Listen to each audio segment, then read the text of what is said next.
Bienvenue sur les histoires de volonté. Ici, chaque mot inspire ton cœur et chaque histoire éclaire ta vie.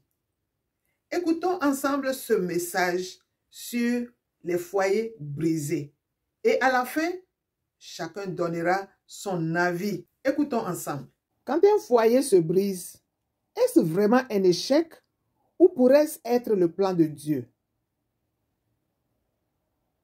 Quand une femme ou un homme change de foyer 2 ou 3 fois, quel est le premier mot que la société prononce? Cette société t'accuse, t'étiquette, te traite de tous les noms. On dit qu'il ou elle n'a pas un bon comportement, qu'il y a sûrement un défaut caché. Mais qui a déjà pris le temps de se demander quel est l'avis de Dieu? Ou encore, est-ce que ce pourrait faire partie du plan de Dieu? Avons-nous déjà posé cette question? Non. Dans nos communautés, nous jugeons très vite. Un mariage qui échoue est considéré tout de suite comme une honte. Et quand une personne connaît 2 ou 3 échecs, elle devient la risée du quartier. On oublie que derrière chaque séparation, il y a une douleur, une histoire et surtout une âme.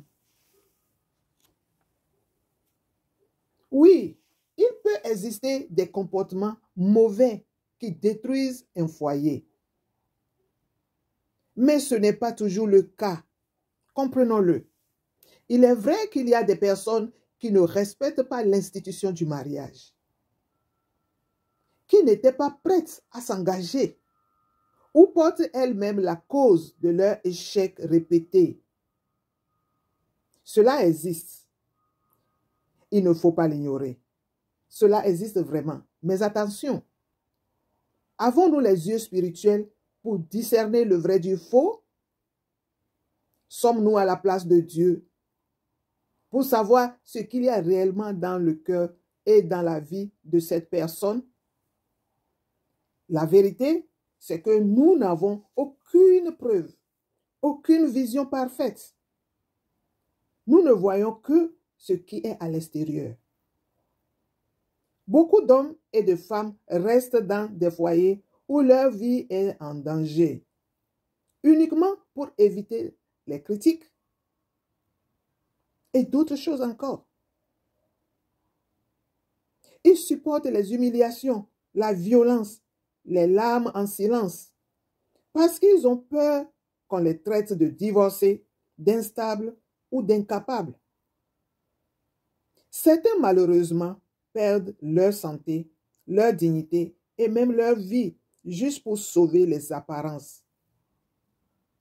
Est-ce cela que Dieu demande? Non. La vie que Dieu nous donne a plus de valeur qu'une réputation fabriquée par les hommes. Seul Dieu connaît les profondeurs de chaque histoire. Parfois, il ferme une porte pour en ouvrir une autre meilleure.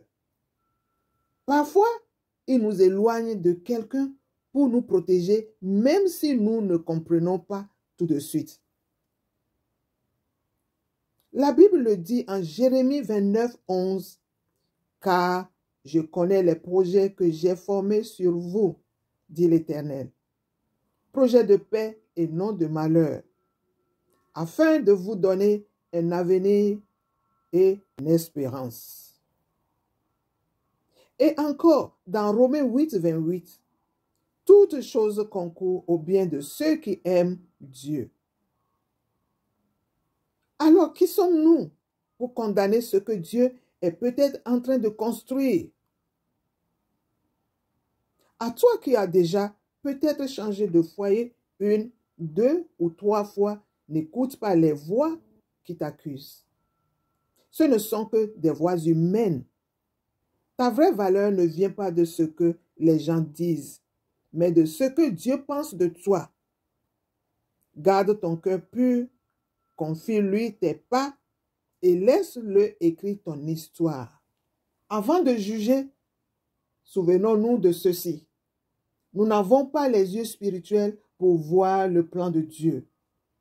Alors, au lieu de condamner, prions pour nos frères et sœurs parce que parfois, ce que nous appelons un échec est en réalité une étape vers la bénédiction que Dieu même a préparée.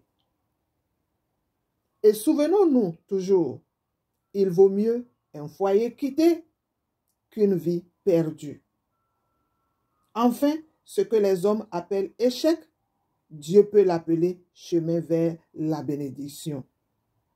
Voilà, nous sommes arrivés à la fin de ce message.